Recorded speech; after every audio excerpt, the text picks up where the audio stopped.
Hello, everybody, and welcome to Non Sequitur News. It's a time machine episode for January 8th, 2024. Oh, 2025. I've lost track of time. This is Season 4, Episode 8. I am Mayor Watt. I run ohmtown.com. Well, ohmtown.com. And as you can see, it's a time machine episode. So today, I am going to be going over these 10 articles. The sentient AI is not available today.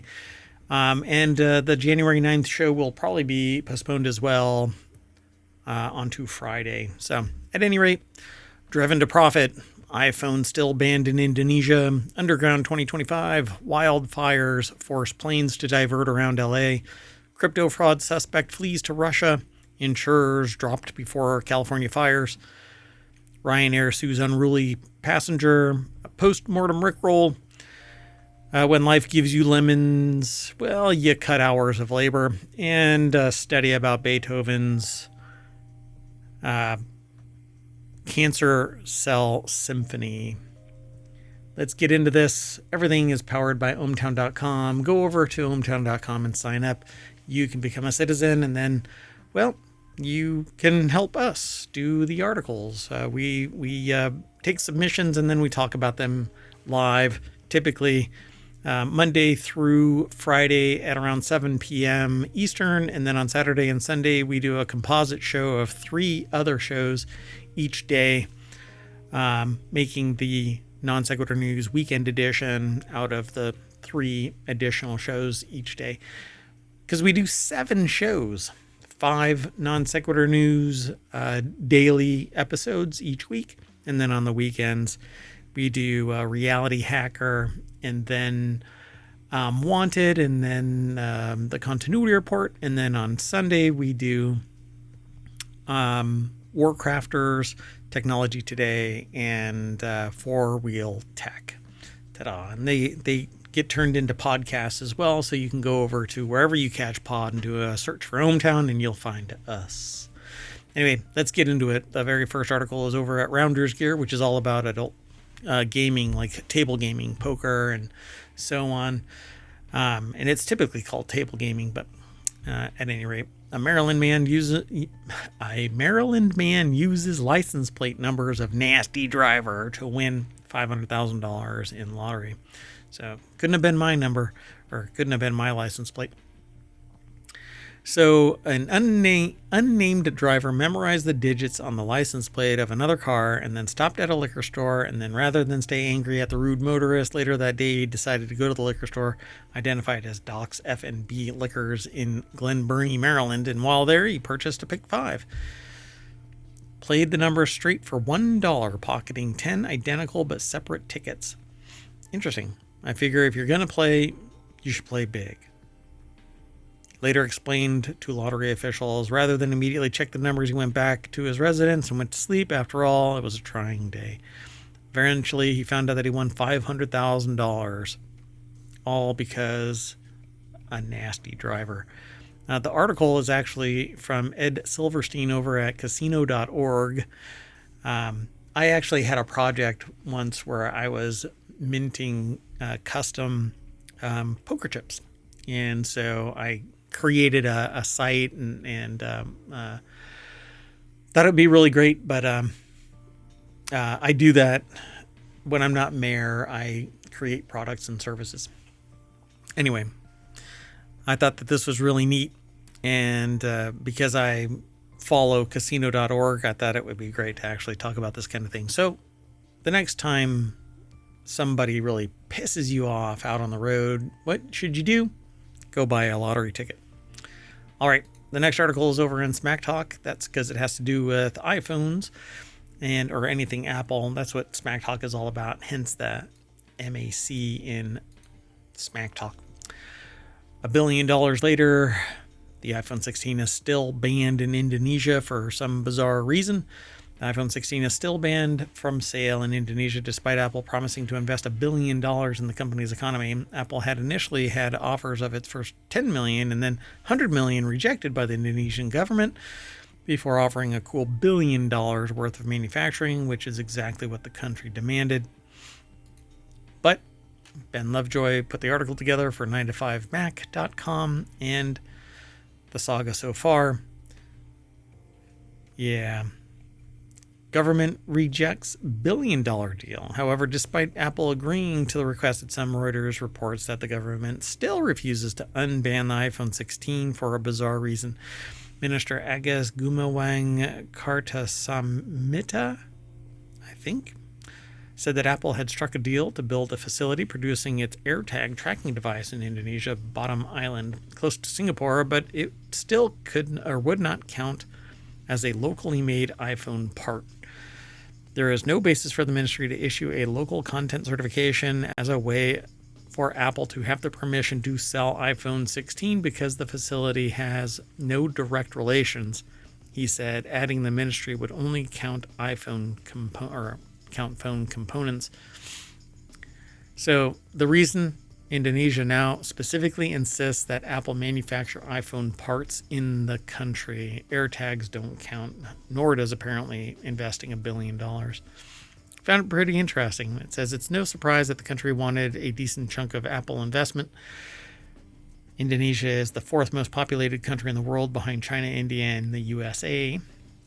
It has seen the Indian government successfully pressure Apple into making massive manufacturing investments there and figured it also deserved a decent slice of the pie in return for access to its market of 284 million people.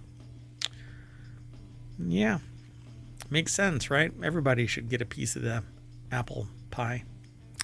Let's keep moving. The next article is over in Prime Glass. I only have about an hour. Otherwise, the time machine will shut down and I will be stuck in time for 24 hours.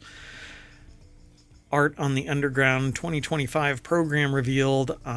This article is interesting. It's over at theartnewspaper.com. It was put together by Gareth Harris. As part of the Art on the Underground 2025 program, Ahmed Ogut, I think it is, Rudy Lowe, and Rory Pilgrim will all unveil works around the city's transport hubs.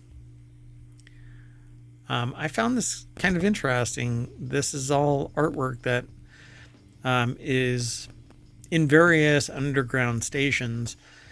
A new piece by Kurdish artist Ahmed Ogut is based on the power of art to save lives, drawing on the real story of Rotterdam metro train that was saved from crashing after falling onto a large sculpture of a whale tail in 2020.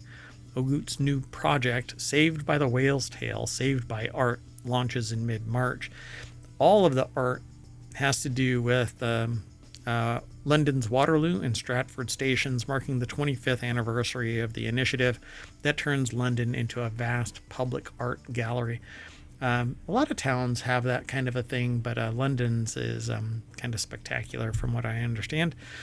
Other 2025 commissions include a new audio work produced by the composer Rory Pilgrim, created in partnership with the Mayor of London's Culture and Community Spaces at Risk program. The work will be aired in July on the moving walkway connecting the Northern and Jubilee lines at Waterloo Station. There is more over at this article for you to take a look at and read, but I won't go through the entire thing. So go check it out over at theartnewspaper.com. Okay, this next article is over in Non Sequitur News at ohmtown.com. It's aggregated from Newsweek, though, and they get their information from other places, and they do some empirical or investigative journalism as well.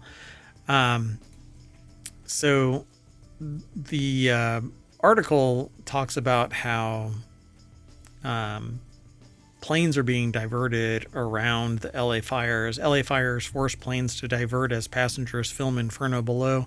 The video actually is aligned with the article. Alice Gibbs put the article together for Newsweek.com, and it says that the fire is being driven by fierce Santa Ana winds with gusts reaching up to 100 miles per hour and higher elevations. Evacuations have been ordered for more than 30,000 residents in the affected areas, including parts of the Pacific Palisades, Altadena, and Silmar. I've seen videos and pictures of Pacific Palisades, and it is gutted, and like the average house is priced at like $5 million, which just seems absolutely batshit crazy to me for what you get. And Ty Wright from North Hollywood also shared pictures from her diverted flight, also due to land in Hollywood Burbank Airport on Tuesday. Wright captured pictures of the fire below from aboard an American Airlines flight 2597 traveling from Dallas-Fort Worth International Airport, and shows the pictures. It's just, there's so much kindling there. This would not happen. I mean, it's pretty obvious that this would not happen if the houses were built out of concrete, right? 3D printed homes would survive this without any issue. And they're one contiguous piece, so they're even more stable than anything that's built with four walls, pre-manufactured four walls and then super glued together, as it were, let alone the stick and nail kind of blow your house down by the wolf. And this is the big bad wolf, basically just ripping through most of California. It's pretty wild here. The Pacific Palisades fire is part of the larger crisis unfolding across Southern California, where multiple blazes have erupted in the past 48 hours. The Eaton fire near Altadena quickly consumed 400 acres Tuesday evening, prompting evacuation orders for parts of Altadena and Pasadena. The Hearst fire in Sylmar has already scorched 100 acres near the Olive View UCLA Medical Center, but just look anywhere and it's burning to the ground. Now, there's a lot of people that are talking about this as if it could have been avoided, but it takes money to avoid it. And when it isn't individuals that are responsible for this, right? It isn't even the government that's responsible for this. They have to have the infrastructure in place. And when budgets get cut and people are told that climate change is bullshit, then voters and taxpayers, and that's where it becomes an issue. You have to spend the taxpayer dollars. And if the taxpayer dollars aren't there because people are told, well, you don't need it, well, then it doesn't get put in place. And then suddenly it becomes political fodder. And you're a sociopath if you think that anybody could have built something to protect against climate change while everybody is saying, everybody that's in power, and then being told you can't put any money in this, and budgets being cut and all this other stuff. I mean, taxpayers need to pay their taxes, and it isn't, middle class can't pay that much, right? Everybody has to chip in, and that's not what's happening. So, of course, Santa Ana comes along, fires break out, there isn't enough infrastructure, and then we ignore the fact that houses are made out of wood, and we need to move away from that, because this wouldn't be a problem if we would just adapt building code to support 3D printed houses and build houses and change our aesthetic. The style of houses that existed over the years has changed. Why can't we just change to accept 3D printed houses? And the outside of a house can be changed. The inside of the house can be changed. I think we are thinking wrong-headed about this.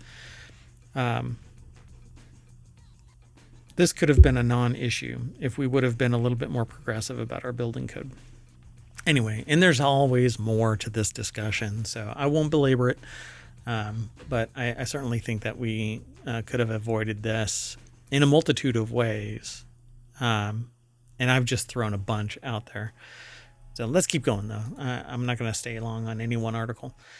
This next article is over in Non Sequitur News. It's the name of the show. Utah $200 million crypto fraud suspect flees to Russia, extorted by FSB, says a report. Kyle Nagy, N-A-G-Y, is wanted over a $200 million fraud case linked to his Utah-based cryptocurrency company SafeMoon LLC. FTX founder found guilty on one of the biggest financial frauds in American history. According to this, the video is about Sam Bankman-Fried, but this video, I don't think has anything really to do with this, right? Other than the fact that it's nothing more than a crypto fraud thing. Isabel Van Bruggen over at Newsweek.com put the article together, and they always have some video that's tangentially attached to the concept. And they do this neat thing over here where they give you a summary and then why it matters and what to know and what people are saying about it and then what happens next. But in a nutshell, Kyle Nagy escaped to Russia after he was charged in 2023 by the SEC for perpetrating a massive fraud through the unregistered sale of a crypto asset security, SafeMoon. The allegation that Nagy was scammed by the FSB was shared on Tuesday by, I don't know what this is, VCHK OGPU, a Russian outlet on Telegram that purports to have inside information from Russia's security forces. Newsweek contacted the FBI, which has since acquired SafeMoon, for comment, but I don't think any comment was made. So, according to VCHK OGPU, since April 2024, Russian citizens Zaur Alibekov and Evgeny Tsarev blackmailed Nagy and threatened him into giving them about $4.5 million. The channel described the funds as payment for his peaceful stay in the Russian Federation. The individuals are accused of misappropriating crypto assets from investors, and this is the person up above here, John Carney, Chief Technology Officer Thomas Smith. The CEO is John Carney. But it says here, altogether, Nagy was charged by the SEC on November 1st alongside SafeMoon CEO John Carney and Chief Technology Officer Thomas Smith for perpetrating a massive fraud scheme through the unregistered sale of the crypto asset SafeMoon. That was issued by their cryptocurrency firm, SafeMoon LLC. So the individuals are accused of misappropriating crypto assets from investors worth more than $200 million for their personal use, including purchasing luxury homes and cars, etc. But see, none of this is what I don't understand. None of this would happen if not for the what I think is bullshit fiduciary instrument, which is cryptocurrency. The only benefit of it is that you're an early adopter, and FOMO and speculation has led to its massive explosion on the scene. It has no inherent value. It isn't 200 million whatever SafeMoon cryptocurrencies. Got it? It's 200 million US dollars. None of this is insured by the Fed, and I don't think it ever should be, because it isn't pegged to the GDP, the gross domestic product of the United States. That's what gives the US dollar value, the productivity of the nation. So whatever this is, I don't think that it should be protected. In fact, for all I care, I don't think that it should be even babysat, other than I don't think that anybody who uses cryptocurrency should even be able to pull it out of the cryptocurrency. Let it all simmer inside the ecosystem of cryptocurrencies. At one point, for instance, PayPal and others, and I had a service similar to it back when PayPal first started, no transactions were done in US dollars being pulled out of the account once it was pulled into PayPal. It was basically PayPal dollars, and it would just kind of circulate within its ecosystem. But then eventually regulatory capture and adoption of certain rules allowed for real-time exchanges into and out of US banks. And many people that had similar services because of the advent of this concept died off because they couldn't keep up with regulatory capture. And that's what's going on with cryptocurrency, except that there is nothing of value within cryptocurrency except maybe the technology. And unfortunately, this is the kind of abuse that happens. You don't see this type of fraud at this regular amount of time. Like, it's just nonstop. when there is some type of compromise of a currency, cryptocurrency, it's always at a massive scale. And then who knows how many small scale frauds and exploits have taken place that nobody really knows about unless you're in that domain. But yeah, I think that all cryptocurrency, and I am an early adopter of cryptocurrency. I understood that it was an interesting academic concept and all created by Bitcoin and an unknown entity. Nobody knows who that person is, but they're worth on par with the richest people in the world of a virtual currency if it were to be translated into US dollars. But cryptocurrency in and of itself is zero sum. It has no value. It is a zero worth instrument because everybody translates it into some domestic currency, either US dollars or whatever domestic currency it is when they translate it into or transfer it, exchange it into their local currency. So anyway, why it matters, it says the whereabouts were previously unknown and he hadn't been sentenced in the case. In November 2023, the Salt Lake Tribune reported that he had possibly fled the country. A U.S. citizen and resident of Florida is wanted by the FBI. But if he is in Russia, I would be surprised if he is still around. Mainly because once he's there, he has no protections from somebody just forcing him to extract that money. Unless he, goes to his grave with that information. Anyway, let's keep going. The next article is over in Non Sequitur News as well. It comes from Business Insider. Insurers dropped fire coverage for California homes months ago. Now wildfires are claiming more houses in Los Angeles. So some homes affected by the Los Angeles wildfires may not have insurance because insurers have been canceling plans and declining to sign new ones in the state. Years of worsening wildfires and worsening climate have increased payouts and other costs for insurers in California. I'm not sure what people were doing, but they were probably being exploited by those who would do insurance in the state, probably charging exorbitant pricing. That's because some insurance companies have been cutting back on their business in California in recent years, and Florida and Texas. So State Farm, for instance, it says here in the article, said in 2023 that it would no longer offer insurance in California because of this. So, gosh, I wonder, why?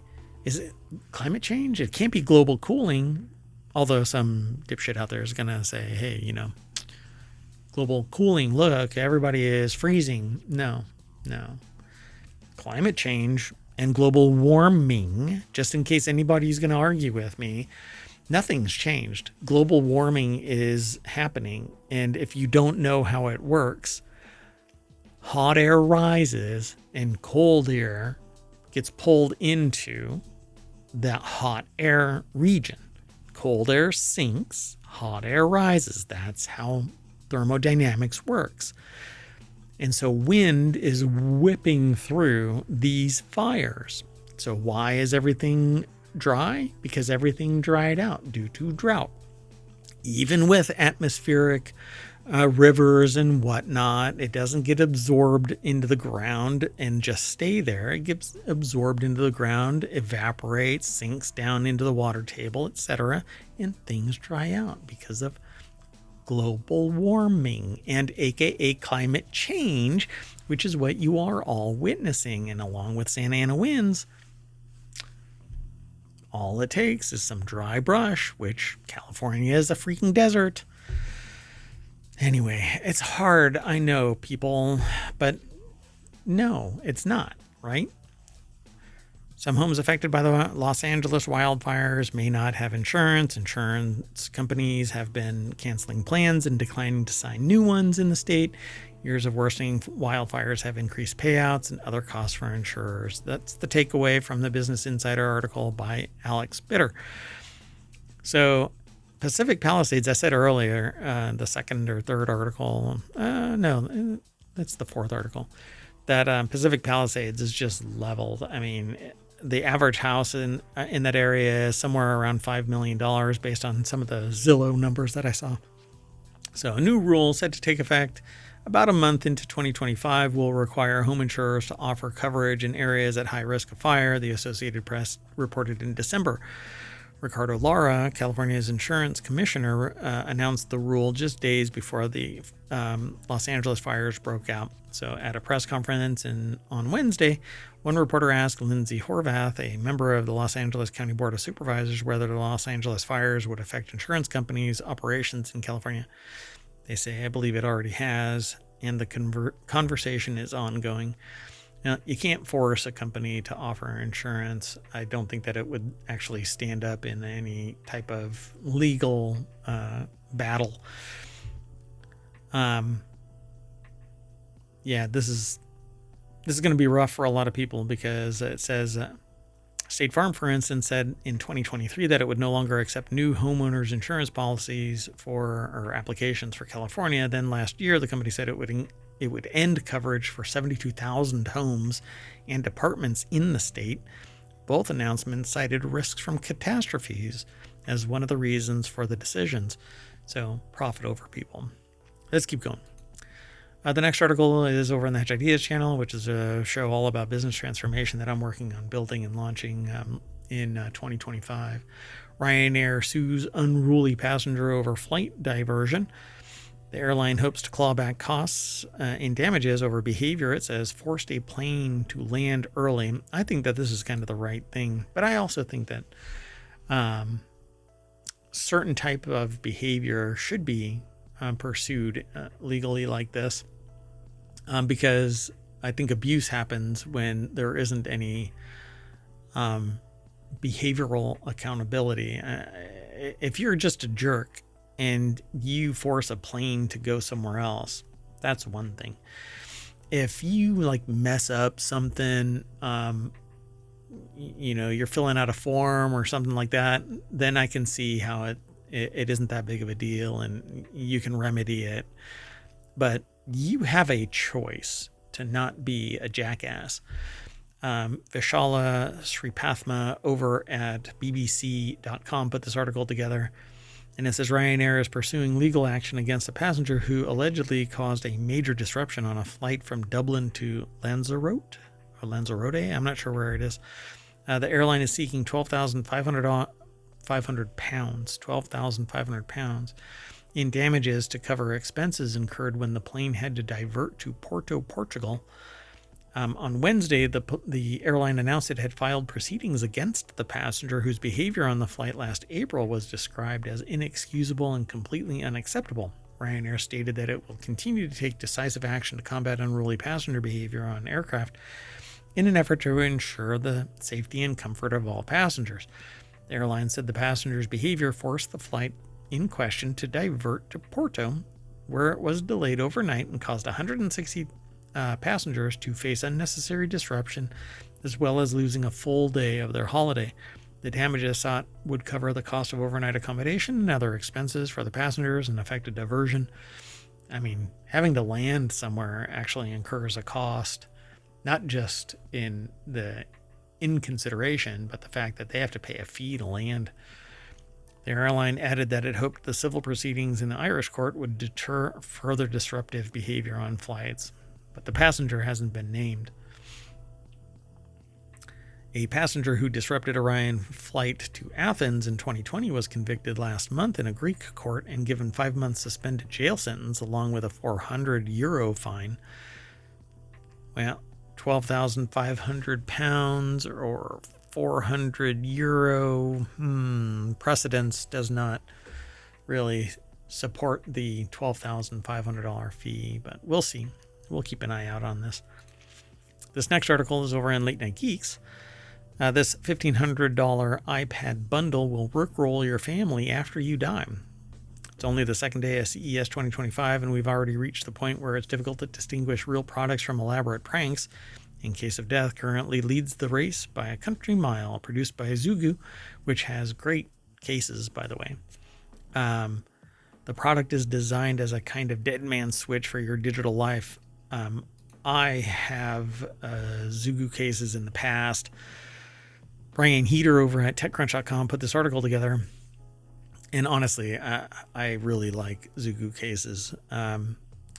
So produced by Zugu, the product is designed as a kind of dead man switch for your digital life. It combines an 11-inch iPad case with a smart ring and an app. All of those are shipped along with a self-destructing iPad Pro, 11-inch iPad Pro, which bricks in the case of a user's death. If a user's heart rate suddenly stops and their body temperature and blood oxygen level also dramatically drop, the smart ring knows that its user has died and sends a signal to the in case of death app to trigger the death protections chosen by the user when they first enrolled in the app and set it up. The company knows that the system knows when you take the ring off your finger, so it won't go bricking your iPad every time you need to charge your ring. The case maker is apparently having some fun with such a morbid product, offering up a number of different options in lieu of or in addition to tablet bricking. So they say death protections include destroy my browser, which removes it and its history, nuke my iPad, which erases all of its data, Rickroll my loved ones, which commands the iPad to play a never-ending loop of Rick Astley videos, or of the Rick Astley video.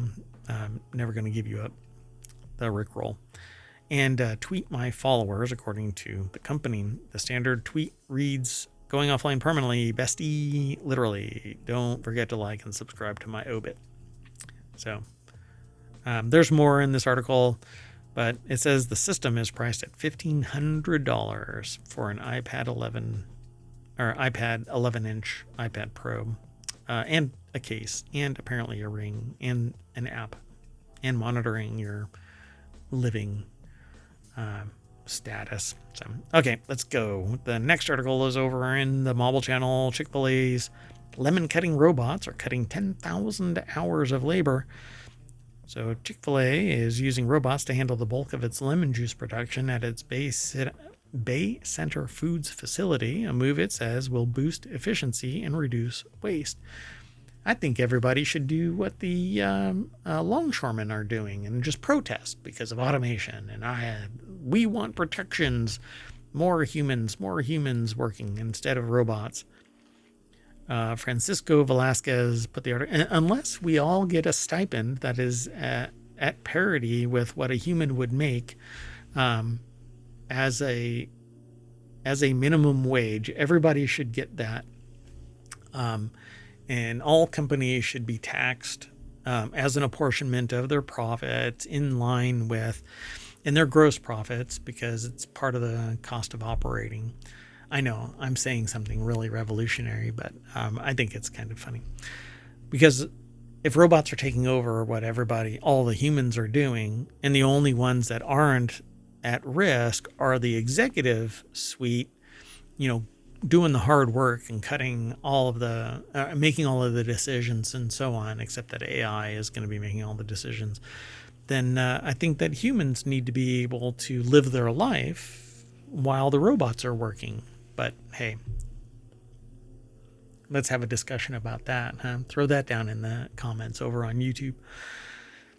So the company said it's also been able to tap into new revenue streams with the excess juice, which just sounds kind of gross, but I'm sure that they're selling it as lemonade. So when life gives you lemons, cut hours of labor. The California-based plant processes up to 35 truckloads of lemons a day and relies on driverless forklifts and robotic arms to unload, sort, squeeze, and package the fruit, Bloomberg first reported. The result has led to fewer finger accidents and nearly 100% of the lemons, compared to roughly 40% when workers manually squeeze the fruit. It also saved about 10,000 work hours per day. So all you folks out there that used to make lemons, now life is giving you lemons. So once you begin doing the math, the outcome ultimately means that there's not going to be enough team members. The facility, which opened 5 years ago during the pandemic, currently employs about 120 people that are responsible for the tasks like upkeep and ensuring the juice meets quality standards. Robotic arms manage everything from sorting lemons to pasteurizing the juice with high pressure technology. Pasteurizing with high pressure? The juice, which which has a shelf life of over 40 days, is then packaged into sealed bags, allowing it to be shipped nationwide, as long as oxygen doesn't get into it. So the automation is part of Chick-fil-A's larger strategy to reduce labor costs and improve efficiency and get rid of those damn humans. That last part is not what's in the article. Anyway, good luck, humans. There's more at this Quartz article by Francisco Velasquez, QZ.com. Go check it out. Chick-fil-A's lemon cutting robots are cutting 10,000 hours of labor, aka humans. Bye, humans.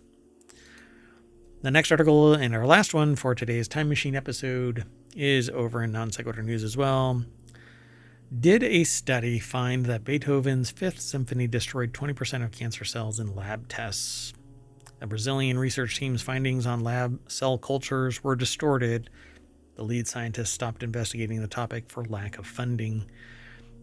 So, Anna Raskuet-Paz, I think it is, put the article together for Snopes.com, and it says the key points. So an experiment in Brazil compared the effects of exposing breast cancer cells in culture to Beethoven's Fifth Symphony, Mozart Sonata for two pianos in D, and Ligeti's Atmospheres.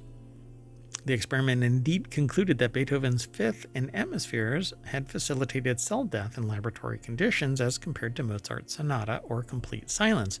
However, this experiment was not carried out on mice or humans, only on cancer cells isolated in Petri dishes.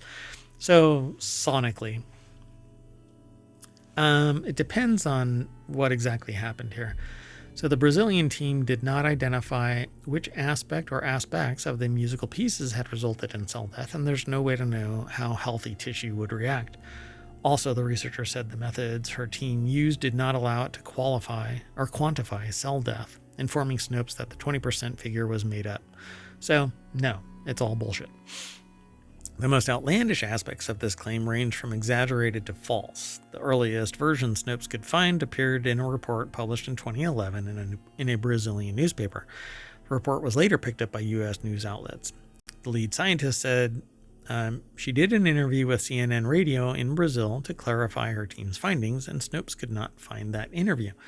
Later, she stopped investigating the effects of music on cells because she said she lacked funding. So they go into greater detail about this, but for example, someone posted it on Facebook on December 23rd, 2024, and it really should just die as bullshit news. It isn't factual, and the 20% is made up,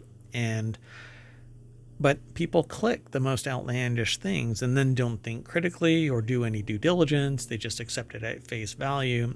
I don't accept anything at face value. I always end up doing some due diligence to verify. But primarily with the articles that we aggregate into ohmtown.com, I've vetted the article source themselves. And unless they try to, punk me, which I'm not worth being punked, I accept the reporting. And then usually there is some history that I've already got with the content to some degree where I go, yes, this is, factually accurate.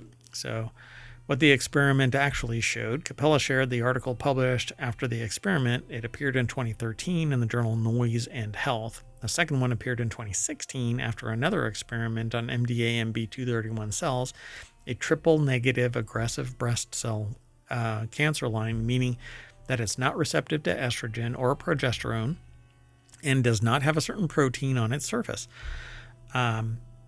The latter is published as Evidence-Based Complementary and Alternative Medicine, a journal that ceased publication in 2024 after being delisted from Claravit's Web of Science, a database of academic journals, because of quality concerns.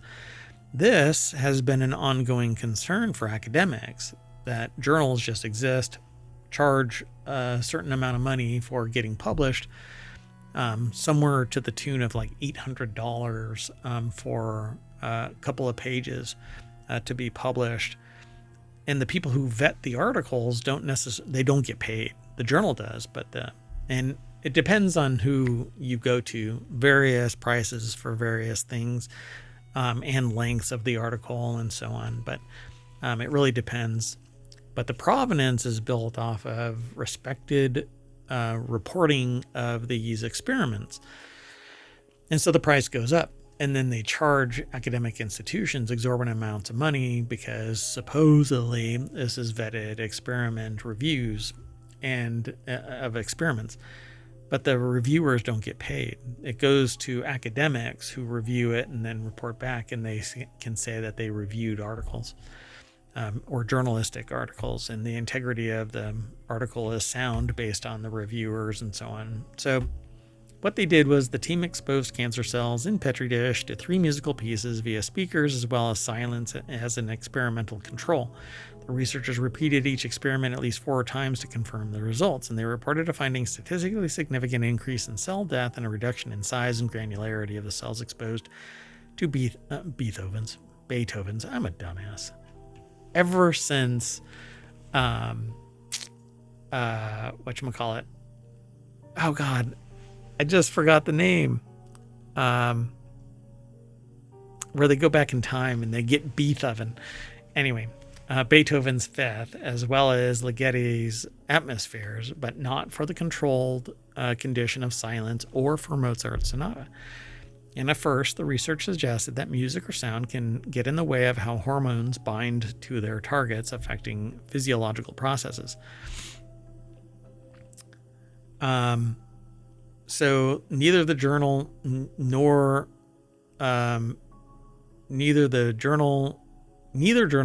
article had reported on the number of dead cells, nor did they make claims about the therapeutic power of the musical pieces on cancer.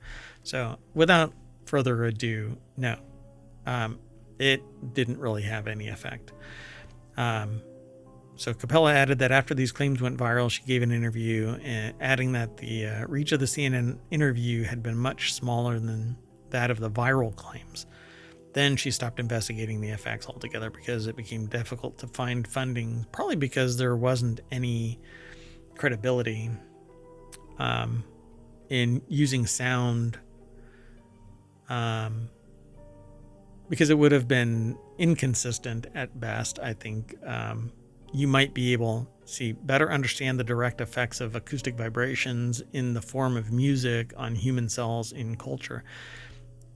Sound might, but it would be inconsistent and extremely difficult to target in situ, inside, in vitro, or in any way, really.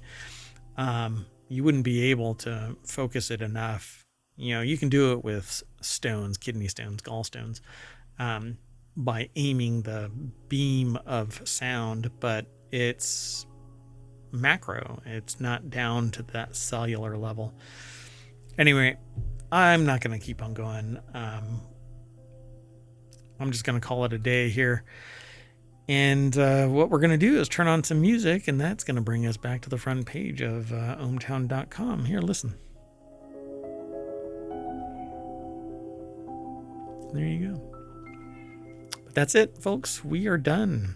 Thanks for coming and hanging out. This will all go over to the podcast a little later, and we're going to reset for the next episode of Non Sequitur News. That'll be on Friday because mayoral duties prevent me from doing the show on Thursday. So thank you very much for hanging out. I'll see you later.